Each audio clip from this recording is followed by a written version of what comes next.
Next अब आपके पास question number 13 से 18 है। क्वेश्चन नंबर 13 से 18 के 4 पार्ट हैं। इन 4 पार्ट 3 पार्ट्स हैं बच्चों आपके पास ए बी सी।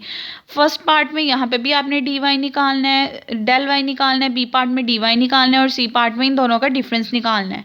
मैंने आपको भी स्टार्टिंग के क्वेश्चंस में बताया है कि जो आपके पास डेल वाई होता है उसका फॉर्मूला होता है F of X plus del X minus F of X, और जो आपके पास बच्चों डी वाई होता है उसका फॉर्मूला होता है डेरिवेटिव इंटू डेल एक्स। अब यहाँ पे देखें फंक्शन दिया हुआ है, यहाँ छोटे छोटे से फंक्शन दिए हुए हैं। 13 में आपको फंक्शन दिया हुआ है Y equals to 4 minus 9x, और आपको पता है वाई आपके पास एफ ऑफ एक्स होता है।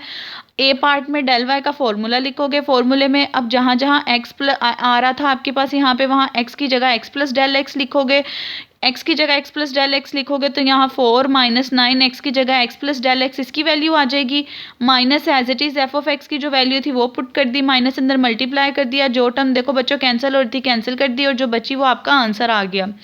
बी पार्ट में बच्चों आप लोगों को डेल वाई की वैल्यू डी वाई की वैल्यू चाहिए थी, डी वाई का फॉर्मूला लिखा गया वो डेरिवेटिव इंटू डेल एक्स होता है। तो डेरिवेटिव इसका देखो एक्स के रिस्पेक्ट से लोगे, कॉन्स्टेंट का डेरिवेटिव होता है 0, minus 9 as it is X का डेरिवेटिव 1, तो यहाँ पे इसका डेरिवेटिव ये आ गया, साथ में डेल एक्स आ गया।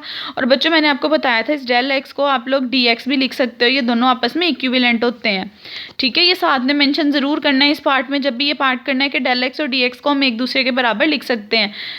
उसके बाद देखिए बच्चे आपके पास सी पार्ट था, सी पार्ट में उन्होंने कहा है डी वाई में से डेल वाई माइनस करो, तो इस वाले में से इस वाले को माइनस करोगे तो देखिए जब आप इस वाली टर्म की वैल्यू लिखो माइनस इस वाले की, ये माइनस माइनस प्लस हो जाएगा और कैंसिल होने के बाद एट दी एंड 0 बन जाएगा आपके पास। ठीक है, अब उसके बाद बच्चों नेक्स्ट भी सारे क्वेश्चंस में यही काम करना है। 14 में देखिए आपने ए पार्ट में डेल वाई निकालना था, फॉर्मूला आपको पता है, आपने फॉर्मूला लिखना है, ये एफ ऑफ एक्स की वैल्यू है। एक्स प्लस डेल एक्स के लिए जहाँ जहाँ एक्स आ रहा है वहाँ X plus del X put कर दोगे, माइनस इस वाली टर्म की वैल्यू एज इट इज़ लिखोगे, कैंसिल कर दोगे जो चीज़ हो रही है, डेल वाई का आंसर आ जाएगा। डी वाई का फॉर्मूला लिखोगे, डेरिवेटिव लोगे 7 एज इट इज़ एक्स का डेरिवेटिव 1, 12 कॉन्स्टेंट है उसका डेरिवेटिव 0। अब देखें उसके बाद 7 इंटू डेल वाई लिखोगे और आप कहोगे कि डेल एक्स को डी एक्स भी लिख सकते हो तो वो भी लिख सकते हैं। फिर दोनों का डिफरेंस लेना है, दोनों को माइनस करोगे तो बच्चों वो आपके पास 0 आ जाएगा क्योंकि दोनों सेम निकले हैं। अब उसके बाद देखिए 15 है, 15 में भी फंक्शन दिया हुआ है बच्चों। अब ये भी बेसिकली एफ ऑफ एक्स के इक्वल होता है, जहाँ जहाँ एक्स आ रहा है वहाँ एक्स की जगह X plus del X put करोगे, और यहाँ देखें 3 एज इट इज़ एक्स की जगह एक्स प्लस डेल एक्स का स्क्वायर प्लस 5 एक्स की जगह X plus del X minus 2 minus फॉर्मूले वाला, और ये जो एफ ऑफ एक्स था ये उसकी वैल्यू है, साथ में माइनस को मल्टीप्लाई कर दिया है। स्क्वायर का फॉर्मूला ओपन करोगे, जो टर्म कैंसिल हो रही थी कैंसिल कर दोगे, रिमेनिंग बता दोगे, ये बचती है। अब डी वाई निकालना था बी पार्ट में तो डेरिवेटिव लेना पड़ता है, डेरिवेटिव लोगे पावर नीचे पावर में से एक कम, तो 3 2 आर 6x हो जाएगा, 5 एज इट इज़ एक्स का डेरिवेटिव 1, 2 का डेरिवेटिव 0।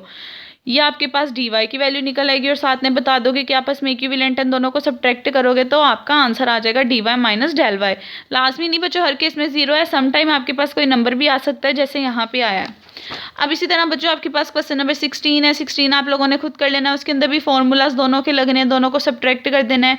इसी तरह क्वेश्चन नंबर 17 है, 17 में भी फॉर्मूलाज लगने हैं आपके पास, बे पार्ट के बी पार्ट के दोनों को सब्ट्रैक्ट कर देना है। इसी तरह बच्चों लास्ट क्वेश्चन आपके पास 18 है, 18 में भी फॉर्मूलाज लगाने, जहाँ जहाँ आपको एक्स प्लस डेल एक्स चाहिए होगा वहाँ एक्स की जगह एक्स प्लस डेल एक्स लिख दोगे, एलसीएम ले लोगे, सोल्व करोगे। बी पार्ट में डेरिवेटिव लोगे उसको सोल्व करोगे, सी पार्ट में दोनों को सब्ट्रैक्ट करोगे, सब्ट्रैक्ट करने के बाद एट द एंड जो आपका आंसर आएगा वो ये आ जाएगा। अब बच्चों मैंने कैलकुलेशन ए टू जी आपको सेंड कर दी हुई है, जस्ट बच्चों 2 फॉर्मूलाज यूज़ हुए हैं, एक डेल वाई का एक डी वाई का। अब आप लोगों ने ये सारे के सारे क्वेश्चंस ट्राई करने हैं 9 से लेके 18 तक, टोटल जस्ट बच्चों आपके पास 10 क्वेश्चंस है। अगर आपको किसी भी स्टेप में कोई प्रॉब्लम हुई तो नेक्स्ट लेक्चर में आपने मुझसे पूछ लेना है।